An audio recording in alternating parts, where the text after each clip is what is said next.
Great, thank you very much. So, I'm from Animal Health Ireland, and I'm going to be talking to you today about health.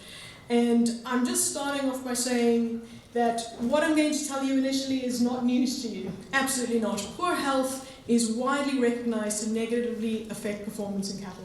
We know this. I don't have to convince anybody to call their vet when there's an outbreak on farm. But what I want to talk to you today about the diseases that might go unrecognized in cattle, subclinical diseases that you don't necessarily see any outward signs, and often all you see are lesions at slaughter.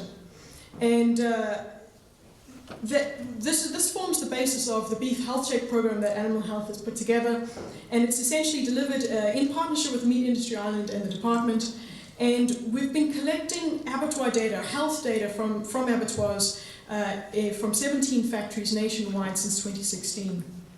And the primary aim of the program is to collect this health information that you might not necessarily be aware of as farmers and deliver that back to yourselves. So the data collection, it happens online in real time with the veterinary inspectors that are on the line with the red offal looking at livers and at lungs. And they're specifically looking for three main categories of diseases, and those are liver fluke parasites, liver abscesses, and pneumonias in the lungs. And that's collected on the line, and the liver fluke, they actually distinguish between whether they see live parasites, or the actual fluke worms on the livers, or whether it's just damage to the liver from those parasites. That gets captured immediately online, and it's sent on a regular basis to ICBF. And as well as then for each batch of animals that get sent to slaughter, you as farmers receive a report that give information about the liver and the lung lesions at slaughter. If for whatever reason you might not have that report, or you've lost the one from a couple of years ago, all of that data is actually also captured on ICBF itself and is accessible to you as farmers through the services tab on ICBF. Under AHI Animal Health, there's actually a tab for Beef HealthCheck that you can access that information. You can also make that information available to your veterinarians and to your Teagasc advisors. If you give them permission, they can access that data to help make decisions around health for your animals specifically. But the data as a whole is also contributing to breeding values and genetic evaluations. And ICBF, for a few years now, have proofs that rank the predicted prevalence of liver fluke. Essentially what that means for AI bulls that are available, you can choose bulls that are less likely to have liver fluke in their progeny. And that's available on the ICBF website under the genetic evaluations, TB and liver fluke. At the moment it's not incorporated, as I understand it, into the main breeding values, but you can still, if you're coming from a particularly fluky area, for example, think long term and start to breed animals that are more resilient to liver fluke. The other thing that we're doing with this data at a national level is it's anonymously sent to us at AHI, and we report on it nationally, and we also do some analysis, which is what I'm going to go into a little bit today as well. So just to start with liver fluke, I think it's very widespread within Ireland. I think we're all aware of it as a parasite, and it needs this intermediate snail, host, and wet ground for its life cycle. So as you can see from that map, the areas from the northwest of Ireland, you're more likely to have liver fluke. A large proportion of herds are affected that will actually have signs of liver fluke at slaughter, and that tends to be most of our beef suckler systems and sheep areas. And what it is as those immature liver flukes migrate through the liver, they cause a lot of damage. It can result in poor thrive for the animals. That's something that you could actually see with them. But usually, and it can result in acute deaths if it's a very high percentage of liver fluke. And in sheep, that's particularly a problem, that you'll just have sheep that die of anemia. But in cattle, what you see more is a chronic condition. You might not see anything at all. All that it might have is, there's previous studies in Ireland have showed a decrease in weight at slaughter. And other studies have also shown a decrease in fertility, for example, and some other and condition and so on. But what are we seeing at slaughter? So this is just the figures that we have for the young stock.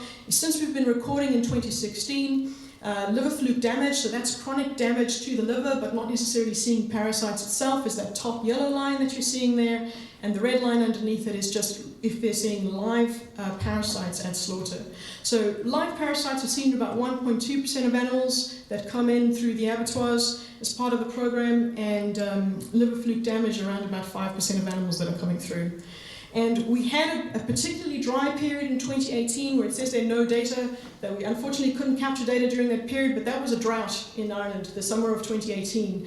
And liver fluke hasn't quite recovered since that time. So the levels have dropped after that summer, and they've remained fairly low, and there could be a number of reasons for that.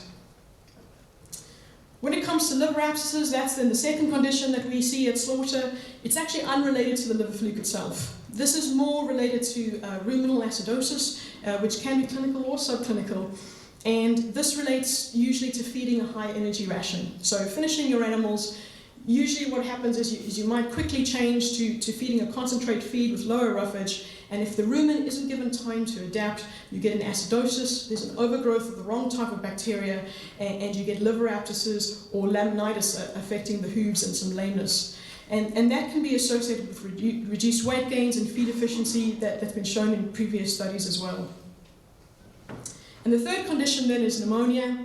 And that, I think, is something that we're all familiar with, respiratory disease. It's particularly a problem in calves, but it's a very complex disease in that it has multiple causes, bacteria, viruses, even lungworm, and then combining those with environmental stresses such as poor ventilation or for young stock, maybe around weaning, transport, housing. There's a lot of factors that can go into whether animals actually get sick from this or not. But there could be a chronic side of this disease, and then it's also associated just with lower weight, lower carcass weight, and decreased growth performance amongst others. What are we seeing then in the abattoir since 2016? Liver abscesses in around 3.5% of animals at slaughter, and pneumonias in around 1.6% of animals at slaughter. And that they've remained fairly steady over the years. There hasn't been any decrease that we've seen. So we've been collecting this health information since 2016, up until 2021 in this particular study, and we've looked here specifically in heifers, young steers and young bulls, but we've also got information for cows and for bulls, and those tend to be your cull cows from the dairy side mostly. But what can this data actually tell us about the age to slaughter? So we have a large number of records, and I think Paul's already gone into some of this age information, but for the data set that we have, this is just a spread of the age of the heifers when they go to slaughter. And we're averaging out on this data set around 777 days for your heifers, but you can see that there's a range, there's a very wide spread. The same is true for your steers. There's more steers that are slaughtered compared to the heifers, but again there's this massive range, and the steers are coming in at a slightly older. We also have these definite peaks at about 30 months of age and 36 months of age for our heifers and steers. When it comes to our young bulls, those tend obviously to be slaughtered younger, just under 580 days. And then for them as well, you've got the 16-month, strictly speaking, young bulls. The cutoff there is 16 months, which is why you have that peak just before that. But there are some older, up to 24 months, that are classified as young bulls by the abattoirs. So there's a range of age. How do we pull then what kind of what the health data? How do you interpret the health data in light of this range? There's so many other factors as well that influence the time to finish. You know, you're looking at weight, you're looking at fat score, you're making decisions as farmers as to when to send your animals to slaughter. It depends as well on when the animals are born as to how they're finishing, if they're finishing off grass, finishing off concentrates, how quick those average daily gains are, what is the breed types would influence their age and how they grow and whether they're ready for slaughter or not. And the herd type and the production system.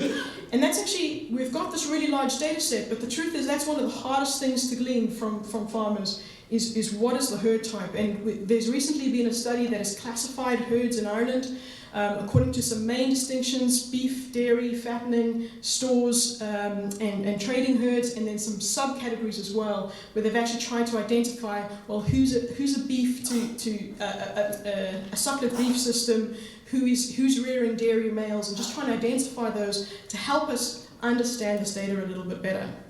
But the other things to consider is the geographic location. If we think about liver fluke, that it's definitely more of a problem in the northwest, and then the health conditions. So we've considered all of these factors, and what we've seen that when it comes to liver fluke, with heifers and steers, that we have on average in beef herds that they're 38 days older if they have any sign of liver fluke at slaughter. So it's slightly higher. There's some variability for this depending on the type of herd.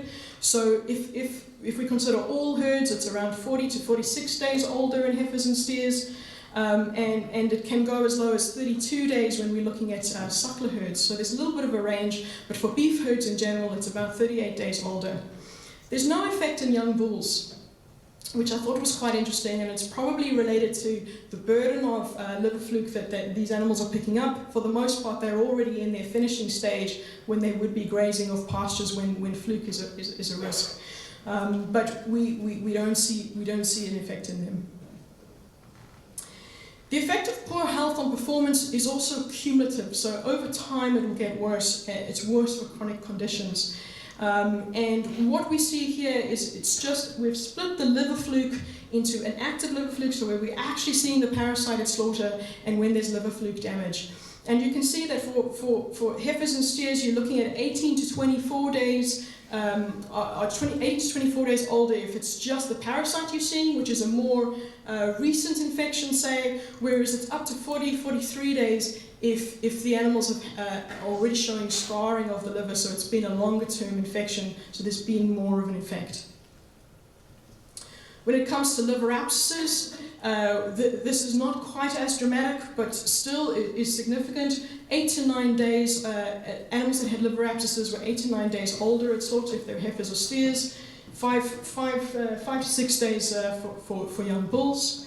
And then for pneumonias, we're looking at 11 to 15 days older if they had pneumonia, and young bulls about 3 days. So again, you can see for young bulls the effect is less, probably just because the time that they have these diseases is less, and so that cumulative effect is not there. So I've thrown some numbers at you, but why does it actually matter? The animals are fairly healthy. If they've made it to the abattoir, they're still physically quite healthy animals. But the factor is that older animals are less profitable. They cost money to feed and house. So what we're not considering is these indirect costs, these hidden costs.